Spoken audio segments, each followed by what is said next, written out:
Wow.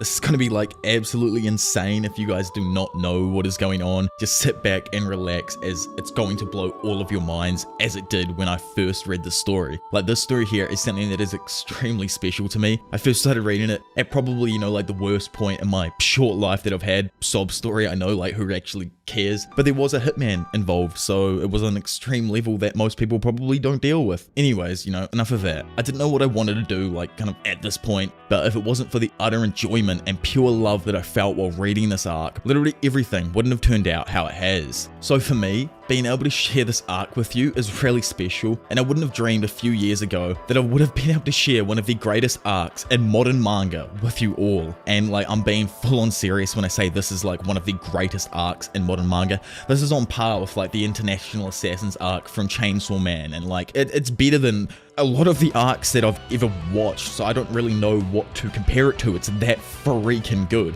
So I can't wait until hopefully this next season that we get to see it in. But anyway, firstly, previously on Gege Akutami's acid trip visualized, we had the chosen one himself, Satoru Gojo, fall into a deep sleep in which we were shown through his dreams. Probably one of the most damn hype backstories of the recent era. Side note though, straight up Gege never misses with these arcs. Like, I don't know how he does it, but it's just goddamn beautiful. Other mangakas out there spam and training arcs like MHA, but Gege dropping heat always. Anyways, Gojo was able to overcome the powerhouse himself, Toji Fushiguro, in his second matchup. However, we did lose the Star Plasma Vessel, which has some extremely important effects that are going to affect the modern day throughout the later parts of this arc here. But Rika would have actually been able to survive this incident if she was just using her ultimate defense, Surfshark VPN. And well, you guys know what Surfshark VPN does. It secures your online activity and can protect you from hackers, data theft, and secure your online identity. Now, honestly, up until recently, I thought I'd be the last person to use a VPN, as I can always kind of find the shows that I'm looking for on specific websites, if you know what I mean. But after the New Zealand border walls dropped and I escaped the country with all my manga in hand for the first time, I soon realized that those same websites can't even be accessed from different places abroad. I was left utterly confused and in a catatonic state, unable to move or think until they arrived. Surfshark VPN, and with the simple flick of the wrist, I was able to change my location right back to my safe place, where I know all the websites I use work. But that wasn't even the end. I was so weebed up all of a sudden, I started learning formal Japanese straight from the Japanese Netflix page, so that next time I get a strike, I can formally address them with my new cool second language. And you guys can too, by easily downloading Surfshark VPN from the link below,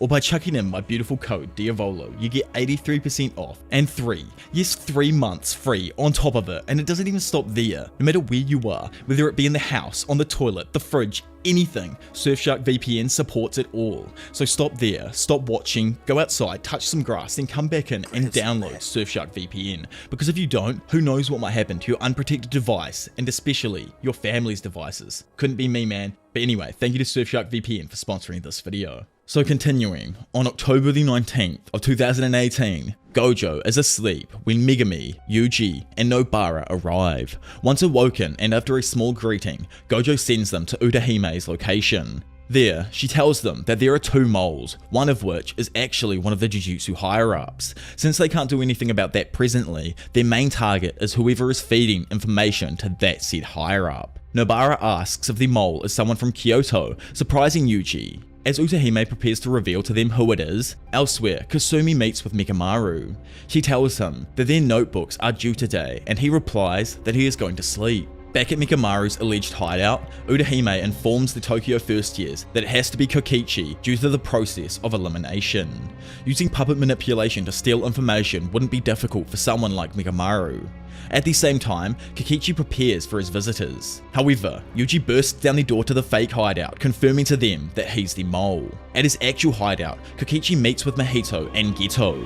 Okay, quick note weaves, so I'm going to call Suedo Geto or Pseudo Geto, however you like to say it, just Geto from now on so it doesn't get confusing, but just know it ain't actually Geto, so it's easier for me to call him just Geto until I can have that fat reveal on all of you. Anyway, Kokichi comments about how he had thought that they had forgotten about him, but Geto replies that they would never do that since Kokichi knows the consequences of having a curse restriction. As Mahito suggests that they kill Kokichi since they have all the information they need, Geto tells him that they have to heal Kokichi first before they can kill him, due to the terms of the binding vow between them. Mahito begrudgingly uses his idol transfiguration to heal Kokichi, giving him a healthy body for the first time. Mahito remarks that Kokichi should show some enthusiasm, but he replies that comes after they settle their business. With no more words left to be said, the battle at the dam begins. Kokichi calls an entire army of Mikamarus to his side as his confrontation with Geto and Mahito escalates. He enlarges his arm and smashes the wave of Mikamarus aside. Kokichi disappears in the confusion, and Mahito figures that he ran away without any reason to kill them. Bored, Mahito claims he's not in the mood for hunting. Suddenly, the underground lair collapses, forcing Mahito to quickly escape outdoors. Mahito looks at the giant lake with an excited smile as Ultimate Mikamaru Mode Absolute appears. From within its head doing final checkups, Kokichi notices a curtain forming around the area casted by Geto. He thinks that he needs to escape the curtain and reach Gojo to let him know about Shibuya. However, the only way to do that would be defeating Mahito first. Knowing that he won't stand much of a chance, he still doesn't plan on holding back and will use all 17 years, 5 minutes and 6 days worth of cursed energy he's accumulated to win. He starts off by sending an entire year's worth of cursed energy into his ultimate Mikamaru and blasts Mahito with his ultra cannon, destroying the dam and sending rubble flying. Having dodged the initial blow, Mahito knows these types of attacks won't be effective and dives into the water. Using a 2-year charge of cursed energy, Kokichi blasts the entire lake with Miracle Cannon, but despite his best efforts, Mahito leaps from the water to ready a strike at him. Kokichi believes Mahito is overlooking his offense, so now it's time to put his secret plan into action.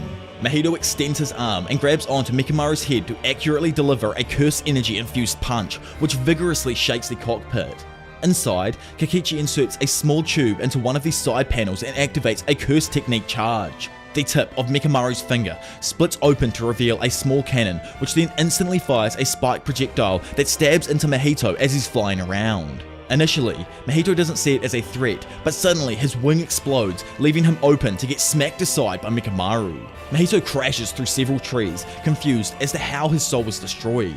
Mikamaru then absolutely pummels the ground, forcing Mahito to fly away and retreat. Kokichi notices Mahito reshaping himself to hide his injuries, making him feel more confident that he might win. Even Geto acknowledges that Kokichi is skilled and his strategies are working against Mahito.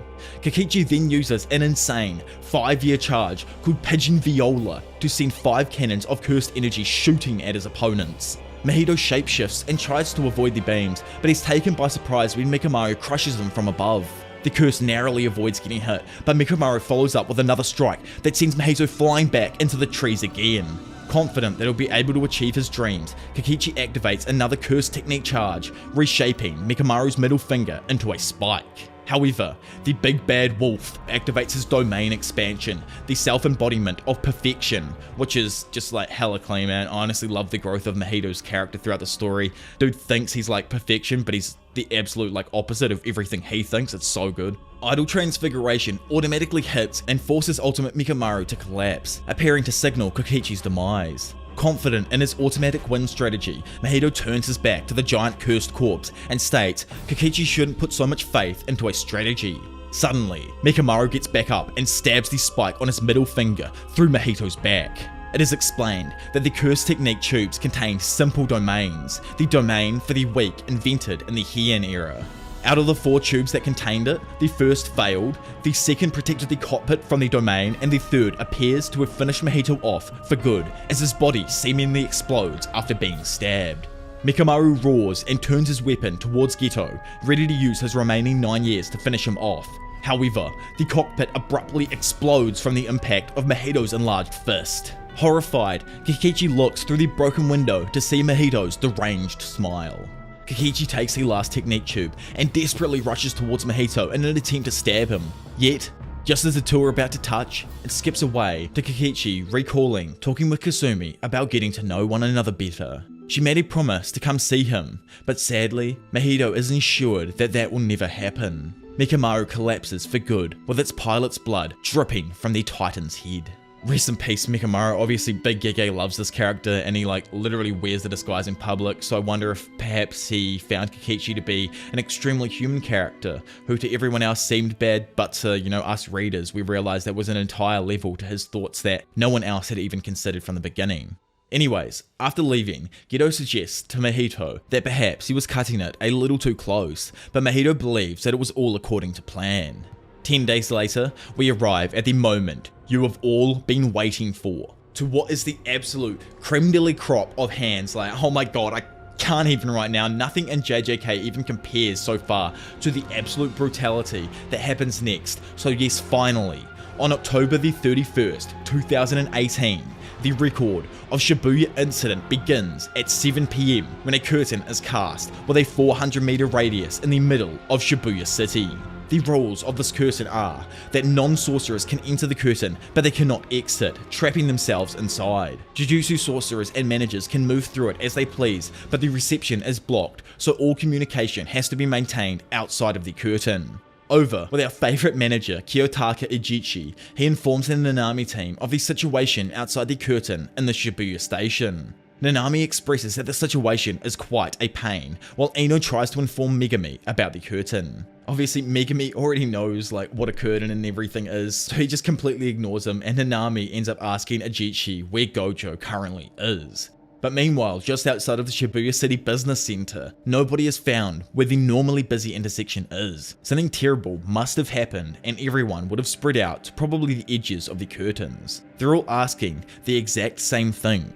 Bring Satoru Gojo. Akari, another manager from Jujutsu Tech, relays this information to the Zenin team. The old dog, Naobito, understands that the non-sorcerers were told to say it. Sorcerers are free to move in and out of the curtain, so that makes it impossible for them to break the barrier with brute force. The ideal strategy is to look for and neutralize the curse user who cast the curtain. However, each team is on standby for now, because the higher-ups decided that Gojo should work alone to suppress the Shibuya incident as quickly as possible.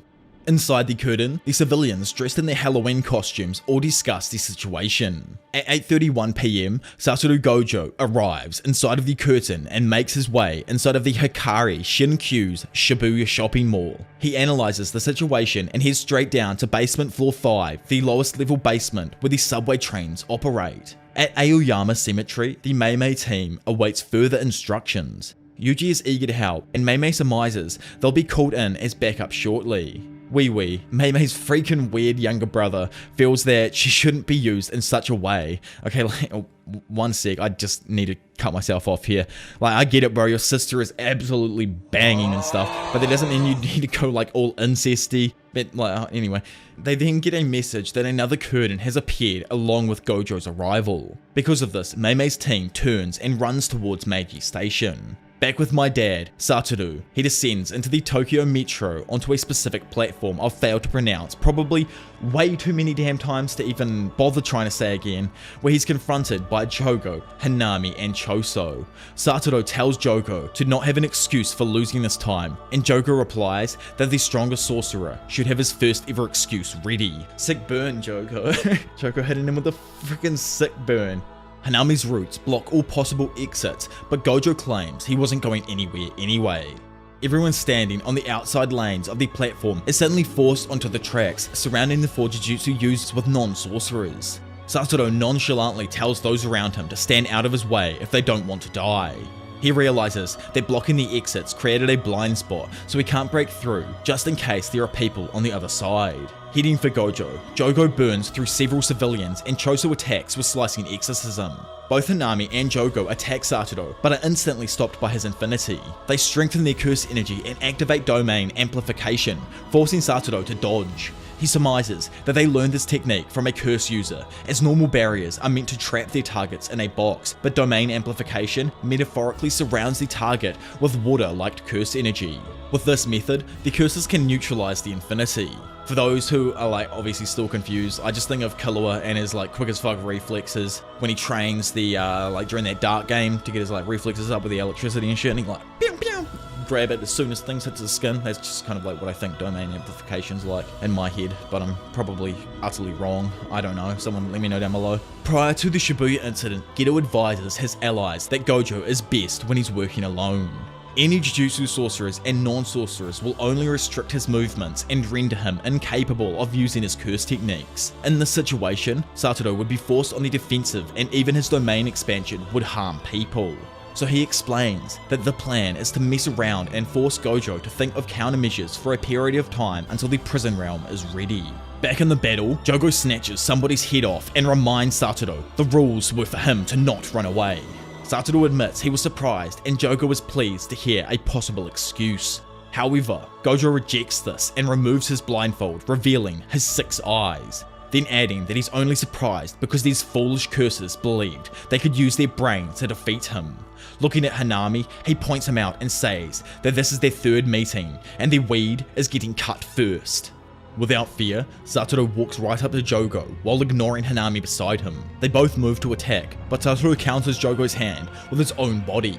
He avoids Hanami's strike and snaps Jogo's arm clean off, then uses it to block Hanami's follow-up attack and continues to chase after Jogo. Hanami realizes Satoru only made the threat earlier to confuse them, and not only that, he also deactivated his limitless technique. He questions if Gojo plans to abandon focusing on his technique and fight in close quarters instead. Because of this, Hanami decides it's best to deactivate his amplification and activate his innate technique. However, this turns out to be a fatal mistake as Jogo turns back to yell at Hanami. Satoru instantly grabs the tree branches growing out of Hanami's eye sockets, then forcibly pulls them out completely from his skull. Seeing this, Jogo runs away in fear, shocked that Satoru was still so strong while only using cursed energy manipulation and physical attacks. Choso attempts to hit Gojo with blood manipulation while killing civilians along the way, but it's stopped by Gojo's infinity. Satoru recognizes that Choso is a death painting and decides to ignore him for now. Jogo and Hanami both attack him again with domain amplification. However, this time due to the now weakened Hanami, Satoru can counter by strengthening his infinity. He turns and crushes Hanami against a wall with his expanded limitless. Jogo attempts to divert his attention by threatening civilians, but Satoru doesn't hesitate to crush Hanami completely, annihilating the curse with his infinity, turning him into nothing but a mist of blood. With Hanami exorcised, Gojo turns back to meet the despaired Jogo's gaze and claims he's next. Skipping away from the absolute domination God is laying down in Shibuya right now, we find ourselves with Yuji, Meimei, and Wee as they arrive at Meiji Jinjume Station, and that is the last time I'm ever saying the full name for that station, where they are informed that there are 2 barriers now surrounding the station. After being informed about the situation, Meimei uses her ability on some crows to investigate the immediate area. When she finishes scouting, she informs Yuji of what she saw in the station. Yuji asks if Mahito is down there, but Meimei replies that she didn't see him. However, he must be in there since there are mutated humans literally all over the place. Meimei then says that they will split up until they each finish their respective tasks. At 9:03 PM, as Yuji enters another entrance, he comes across a random bug curse spirit who can talk and is obviously somewhat strong. Yet, this thing is just like so damn irrelevant, it doesn't even get a name. Well, it does, it's like Grasshopper or Kogai, but still, like you try finding a name that isn't just Grasshopper or some Japanese text that translate to Grasshopper, that's all that's out there, I can't find anything else. Yuji asks the spirit if Mahito was here, to which the bug says that he is down below and that he is currently protecting the barrier. As Yuji wonders if the bug creature had put up the screen, he notices an object and realizes the cursed spirit was only guarding the item that projects the screen. The grasshopper curse tells Yuji that transfigured humans don't taste as good as normal ones, and that he knows this because he's smart. Annoyed, Yuji kicks the curse into the wall. He quickly follows up with a punch to the grasshopper's torso and states that the curse needs to stop looking down on humans. The grasshopper says that Yuji isn't smart and those who aren't smart die. I actually hate this grasshopper, man. He asks what kind of curse Yuji thinks he is, and Yuji is able to pick up on the obvious answer. This makes the grasshopper curse realize that Yuji is actually smart. Like actual bug brain, man. Dude deserves to be in a bug's life, not JJK. You're making a lot of sense. I mean, why take the risk? You should tell Hopper. Good idea. Yeah, that's good. Oh, that's good. Oh, a little lower. Yeah, lower. Hey, Hop. Go away. That's fine. Then I won't tell you my idea.